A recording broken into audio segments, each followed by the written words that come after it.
Welcome to the Business Blueprint, where entrepreneurs and business leaders learn how to work smarter, scale faster, and build better. Well, welcome to episode number 1 of the Business Blueprint, the show where entrepreneurs, business leaders learn how to work smarter, scale faster, and ultimately build more successful companies. I am your host, Joe Sandin. Alongside me is my co-host and trusted marketing wizard, Kraby. And today we're going to be talking about a topic that has literally taken the world by storm in the last couple of years. But before we do that, since this is our very first episode of the Business Blueprint, it seems only fitting that, Clay, we would introduce ourselves and give a little bit of background. So again, my name is Joe Sandin. I'm the president and CEO of OnSharp, a technology consulting business located here in Fargo. We build custom software solutions and specifically portals for businesses in the areas of client portals, dealer portals, and just systems that connect businesses to their customers. We've been doing it for about 25 years. This is actually our 25th anniversary. I say to people all the time, even after 25 years in business, I still feel like a startup. And I think that just goes to show how much business can change over the years. Personally, I am married with 4 children. My wife is also an entrepreneur. She runs a law firm called Sandin Law here in Fargo. And we live in South Fargo with our family. I just got back from a vacation in Cabo San Lucas. So I'm literally going to be sitting on my hands for half the episode, trying to keep my hands warm. I can see that fall has obviously set in here in Fargo. And then I'd like to introduce Clay. Clay, why don't you tell us a little bit about yourself? Yeah, absolutely. So my name is Kraby. You did the family side of things, so I'll do that too. I am married. I've got 3 great kids. We live out in Warren, Minnesota. And I have been the marketing director here at OnSharp. I think I'm going into year 4 here, or have, about Sounds knee deep right. into year 4. And it's been a good time. And we're just trying to stay on top of all the technology changes that we have. And every once in a while, Joe comes in and has a new idea. So we got to shift and bob and weave a little Only bit. every once in a while. That's like right. Every couple of weeks, right. we change gears. So.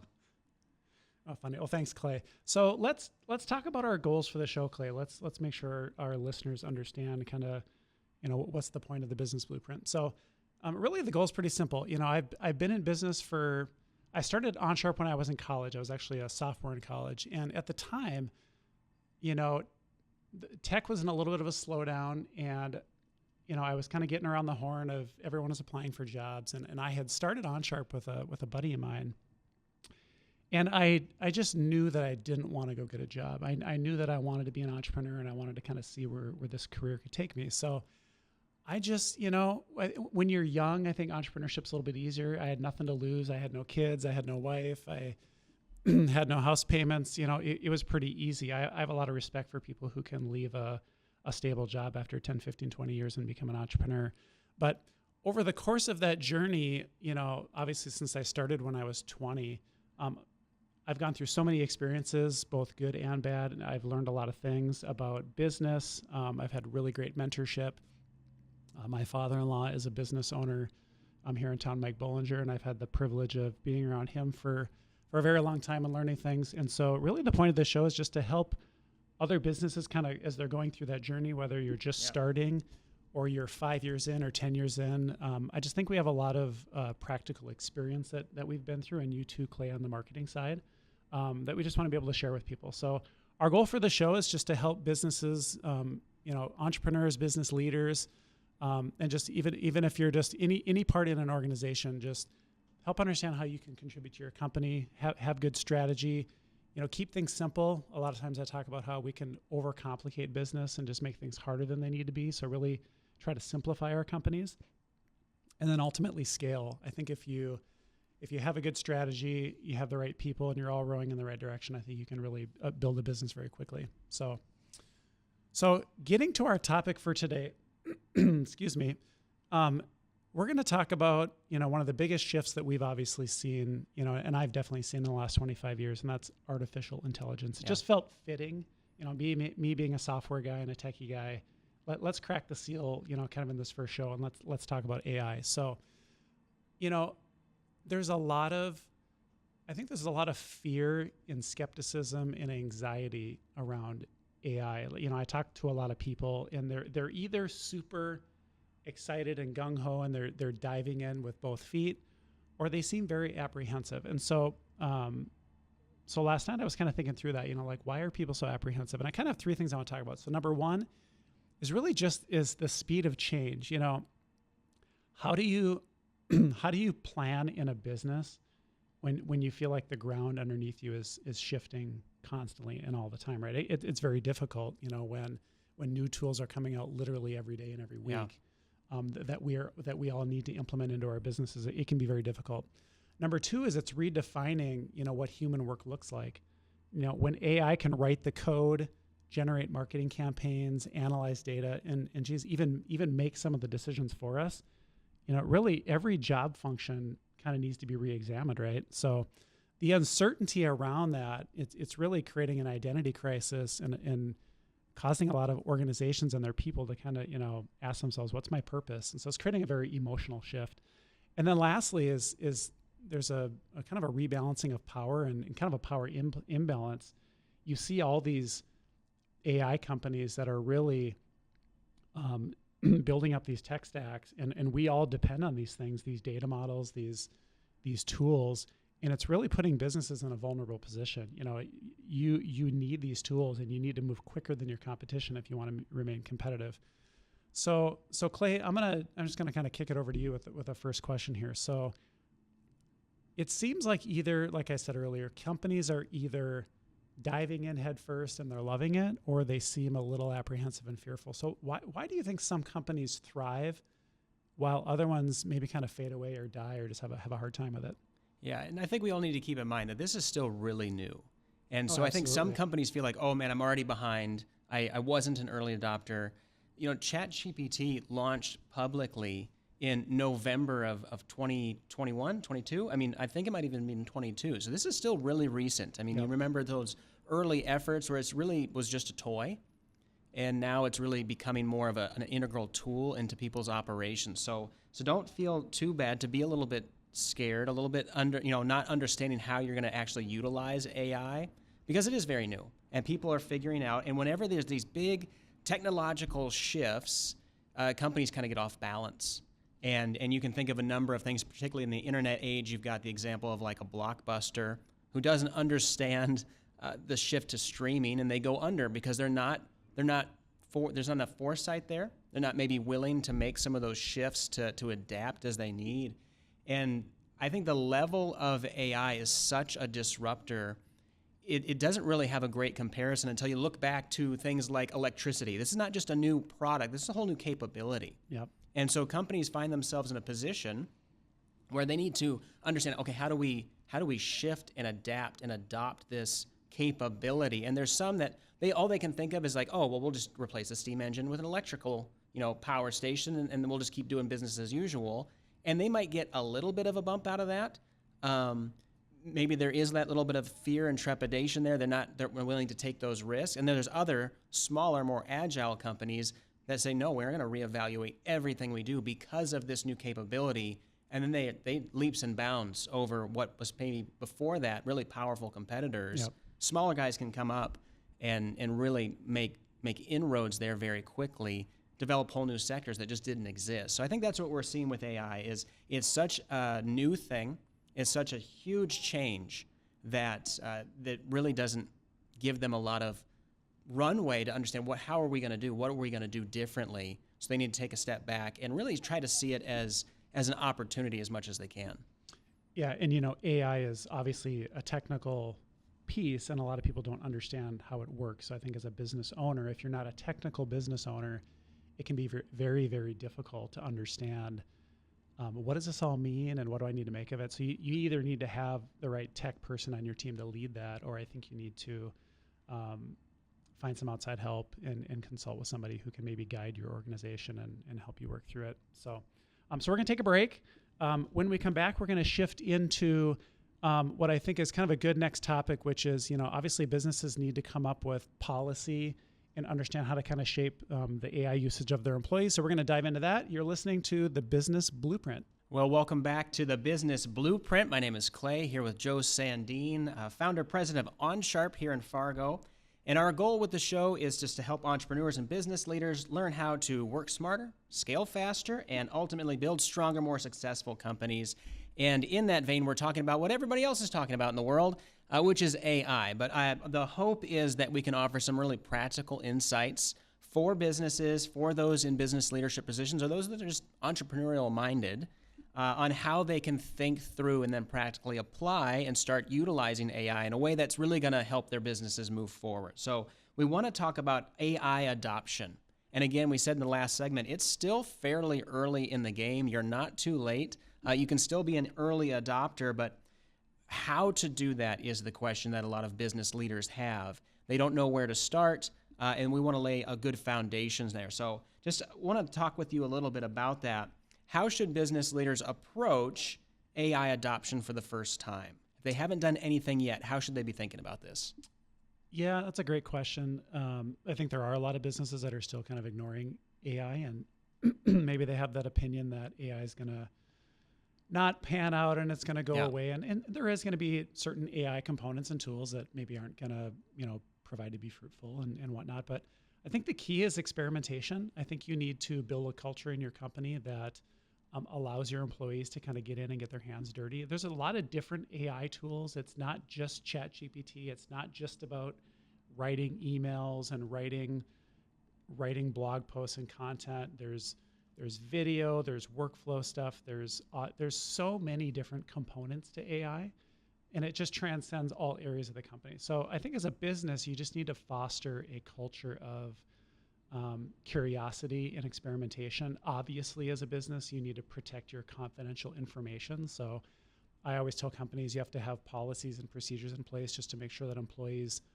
understand when they're using those tools, what the do's and the don'ts are as far as what you want to put in those tools for information. But, when something is changing as fast as it is, like AI, the only way you figure out how it applies to your business is to experiment. And so you need to give your employees some time and some opportunity and some liberty to use their own creativity and see how it applies to their job. And then because like I, as a leader of OnSharp, I can't just come down and teach everyone everything there is to know about AI. I can't keep up with it myself. Yeah. So I need us to be more like an army of people out there with a lot of curiosity and a lot of experimentation and just figure out how it's going to apply to our business. Right, because you're not going to go to the library and get a book on the latest AI stuff. This stuff is moving moving you fast. could, but it'll last you 30 days. Right, it's very outdated the second it gets printed. It's all moving fast, and there is a ton of it. And some of it's hype. Some of it's hype where, everybody's saying, oh, it's AI powered and AI fueled and AI driven and all this stuff. And sometimes it is and sometimes it isn't. But there are some really great tools out there that businesses should be aware of. And like you said, you need them to experiment. So as a business owner, I think you have a unique perspective on this. We did a poll on LinkedIn not too long ago where we asked people, at your job, are you encouraged to use AI? Are there limited tools available? Is it banned? There was a lot of people where they're just not allowed to use it. So you have a business, you encourage us to be experimenting. So what does it look like to create that company culture that welcomes, AI, that isn't afraid of it and is willing to try things out? Yeah, so again, it comes from the top down. I mean, as a leadership team, you have to make sure that your employees know that they're encouraged to use it. Again, every business has a different security risk profile. So there are going to be some companies that are going to put really tight restrictions on what they allow people to sign up for and whatnot, and that's fine. It's totally cool. You got to have the policy in place to properly tee people up to use the tools. But in general, you've got to let people test, and then you need to get feedback. So whether it's a weekly, quarterly, monthly meeting, whether you need to form a committee, I think people need to share what they're learning. We can't all learn in silos and just apply it to our own business, because a lot of the tools that maybe I uncover could be applicable to you in marketing, could be applicable to somebody in operations. So I think we need to create a system in our business where we can be coming together and sharing what we're learning and understanding. And it changes a lot. There's tools that I've used that maybe I thought weren't very good when I first used them, and then I came back to it 3 months, 4 months, 6 months later, and the tool has matured a lot. And so even first impressions can be misguided. You can't just write off an AI tool that you've looked at once. You got to continually stay on top and come back and see how they've evolved. Yeah, that's a really good point. You need to basically be checking in every couple of weeks on these tools because they're dramatically different. We all remember the very first, AI video of the nightmare fuel of Will Smith eating spaghetti. Yeah, some of the early video stuff was terrible. Awful stuff, and how far that's come in a very short amount of time. And that's true of all. It's true of the content, the writing ability of ChatGPT. That's true of the image generation. It's true of all those things. So you want to experiment and then go back and revisit those things. And it seems like a feedback loop is necessary too. Yep. Because like you mentioned, silos. One team might learn something really cool, but if the company's not talking, they're missing out on the benefits of that. Yeah, I think a really good example, excuse me, from OnSharp's perspective is we use a software development tool called Cursor, which allows us to write code, and it allows us to use AI tools to help us write that code. And when we first started playing with it, 9 months ago, maybe, it wasn't very good. It made a lot of mistakes, and it was painful, and it wasn't necessarily up to snuff. And then we came back to it in the last 3 months, and it's just amazing how much better it has gotten. It's leveraging the different LLMs, so as they get better, it gets better. And so the speed of progress in AI is just insane how fast things are moving and how much better things are getting every day. So we've just learned that you can't totally write off a tool just because you looked at it once. You gotta keep learning and keep moving. Yeah. And it takes time. But another thing I tell people too is don't let that overwhelm you. Like, you can't spend every day, all day researching AI. You have to, at some point you got to do work, right? So I like to say what Dharmesh Shah from HubSpot says. I say this all the time, dream big, but don't be, you can iterate small. Maybe you just look at every quarter and you say, we're going to implement maybe 1 or 2, AI improvements in our business, and we're good with that. But at least you're making progress and you're not ignoring it.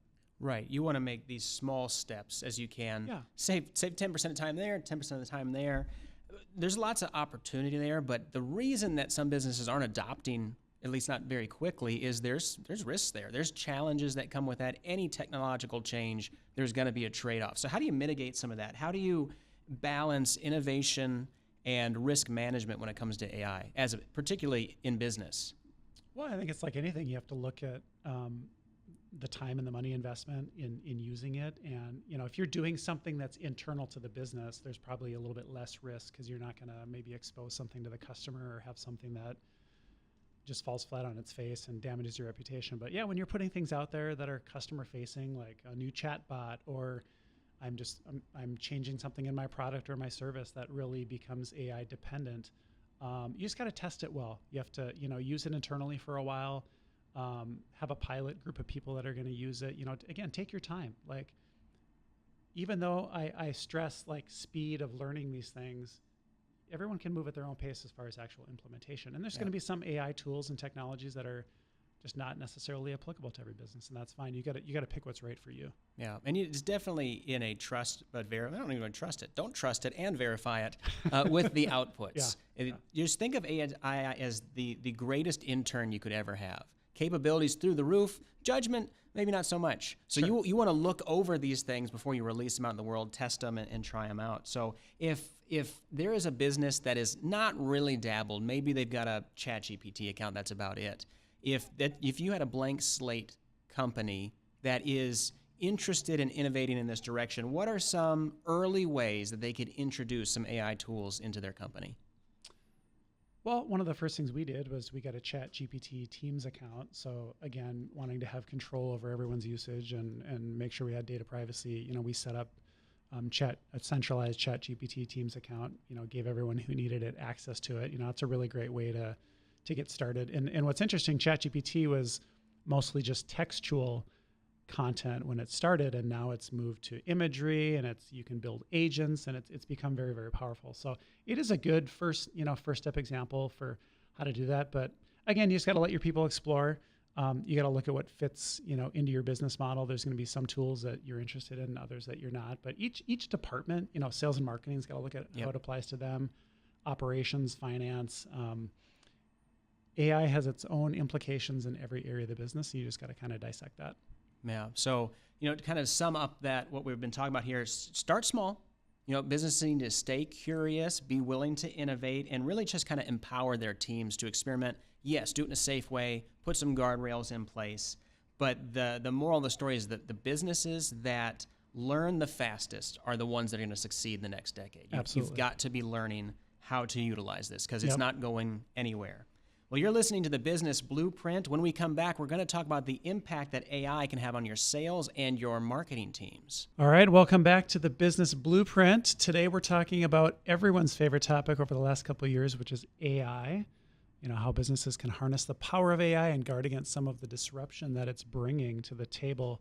A huge area of challenge and opportunity in the world of AI is in sales and marketing. This is one of my favorite areas to experiment and dabble with AI. And obviously, Clay, you leading our marketing team, that you're very privy to what's going on in the world of AI when it comes to marketing. So we're going to talk sales and marketing a little bit and give people a little bit of advice here. So I want to start with a pretty broad question, Clay. So let's just generally talk.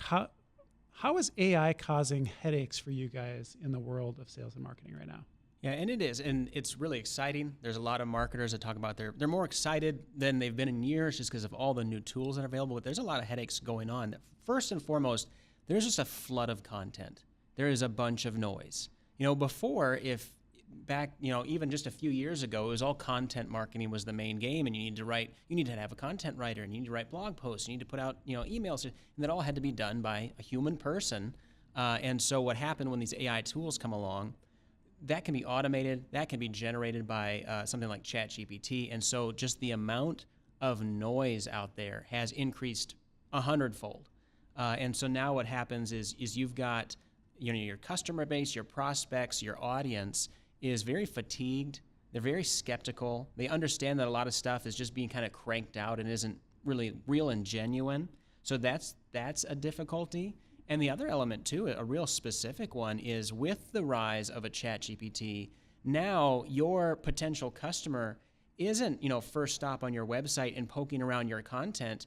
They're in this stream of a conversation that you are completely outside of, back and forth with an AI agent, whether that be like a ChatGPT or a Claude or a Gemini, and they might not come to your website until they're ready to buy, which is a great thing. But now you've got no stats at all in your analytics on your website as your traffic's going way down. Now, it's a good thing that the traffic that does come in is super qualified. They might be ready to buy, but there's a lot of visibility issues. There's a lot of challenges where before we were so reliant on search engines and SEO and organic reach. Yeah, it's really interesting. It's almost like ChatGPT has become the new Google. I mean, people almost think to go there first to ask a question, to do their research. So like you said, people are going to learn about you. Yep. And the content is obviously coming from what you've put out on the internet, right, your website and whatnot. But like, you don't really have the opportunity. You're not in the same amount of control as you used to be when people were spending most of their time just searching, finding you, and then hitting your website. Right. Yeah. And a lot of those conversations they're happening, and it's gobbling up all that content out there. So the mistake that marketing teams can make is go, oh, look at all the traffic's down. Traffic's down the website, traffic down the blog. It's not worth our time to do those things. Well, that's actually the wrong move. You just need to get comfortable with the idea that you're going to have lower traffic to these pages, and you need more pages probably than ever, because you're just feeding this monster that is gobbling these things up, and it's really just giving it ammunition for these conversations. So whether that's comparison pages of you versus other similar products or services, or going to deep dive into your pricing model, whatever that might be, you still need to be producing that content. You just need to be okay with the fact that it's getting consumed elsewhere, off-site, off-brand, branded properties, Sure. And then that traffic. But when that traffic does come, they're starting to get stats on these things, and it's maybe as much as 13 times more valuable when they do come to your site than if they just came in from a Google search. So it's ultimately a good thing. Yeah, and I see everyone's trying to optimize for AI search, right? Yep. And no one really knows what the algorithm is. Yep. So everyone's guessing at this point. So it's kind of the Wild West out there with that. So one thing I want to touch on is, it's, again, like you've said, it's not like we need to stop producing content. It's caused problems because there's so much garbage content. People are lazy. I mean, it's just humans are lazy. So when you suddenly have this tool that can you can give it a one-liner and it can write a blog post for you, the lazy person says, oh, I'm just going to put it out there. Good enough, right? So you end up with all this junky content.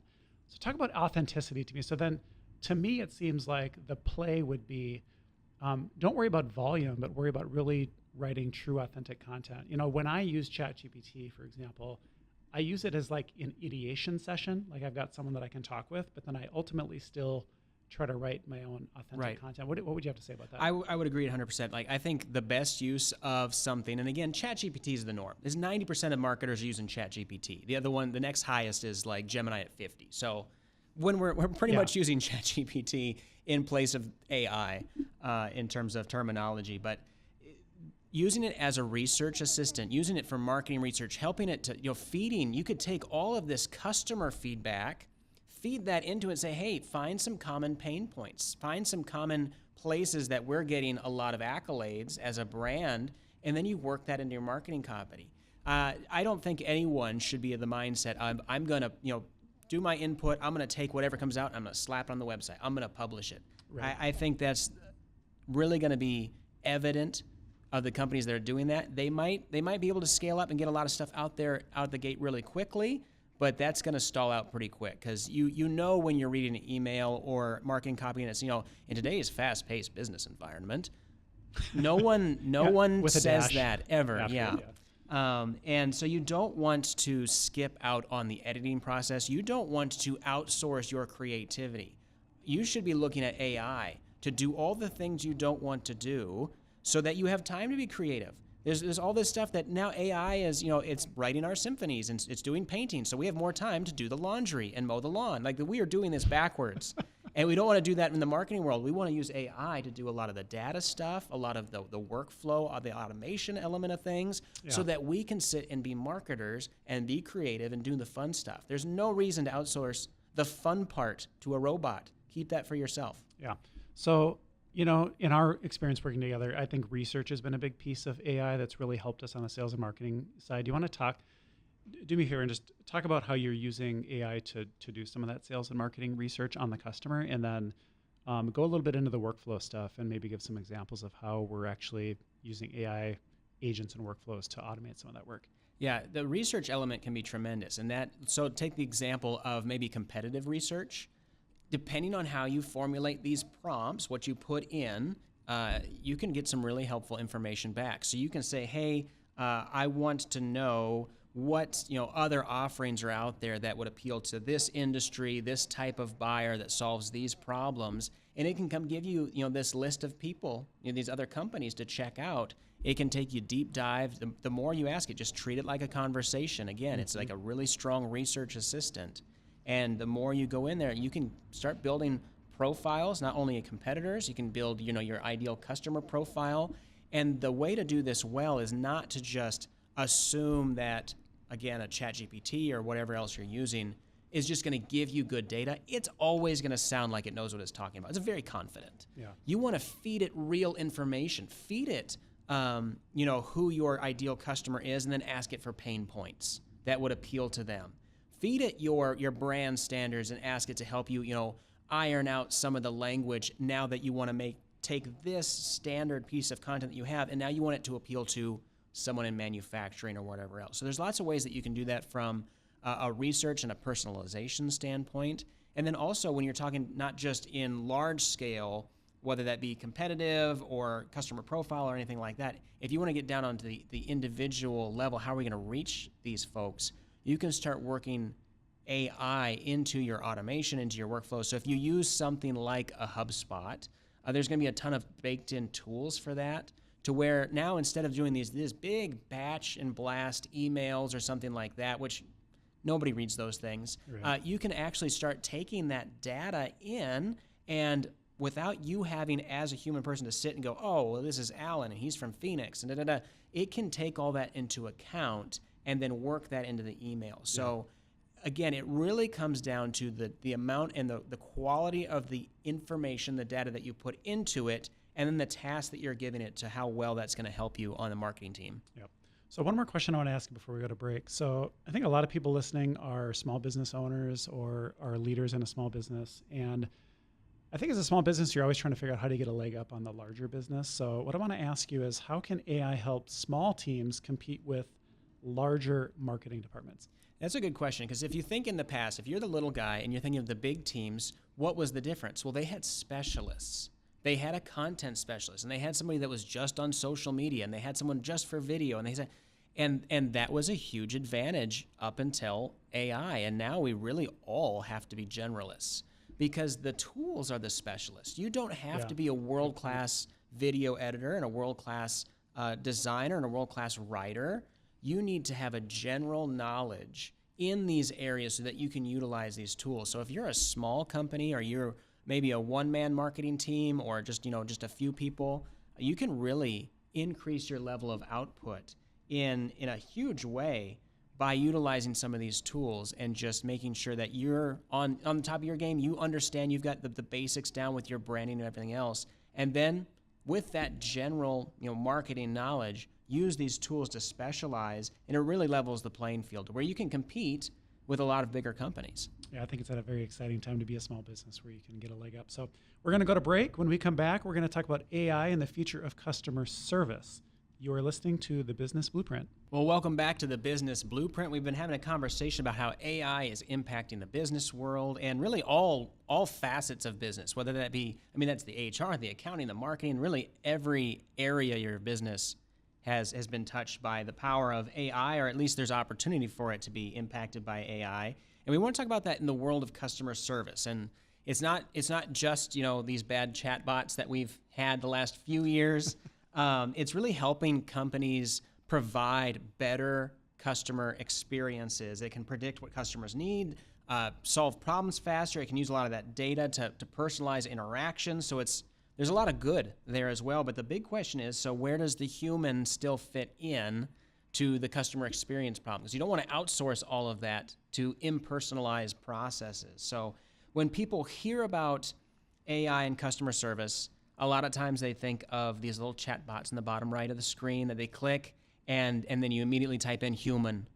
I want a human, and it gets you where you want to be. But it's a lot bigger than that. There's more opportunity there. So what are some ways that AI is actually transforming in a positive way how companies serve their customers? Yes, it's really about, the customer wants to solve their issue or get what they're after as efficiently and quickly as possible. And so I think in the old days, before AI was around, it took us longer as a business to do that for a client. We had to look up a bunch of stuff. We had to, just kind of like cobble our way through it. And it was hard. And then we were only there for them, 8 to 5 or whatever our business hours are. So, I think that the benefit is in any business, like use technology and use AI to give your customer 24/7 the answers to their questions and the services that they need. If you can automate stuff and take the human out of the equation, that's what we should be doing. And then let the people do the things that people need to get in the middle of. So if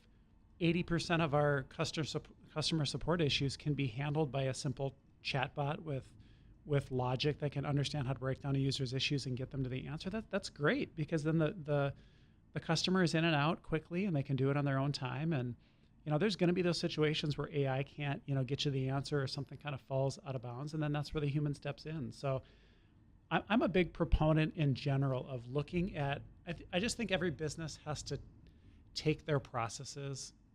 There's a lot of different components of customer service.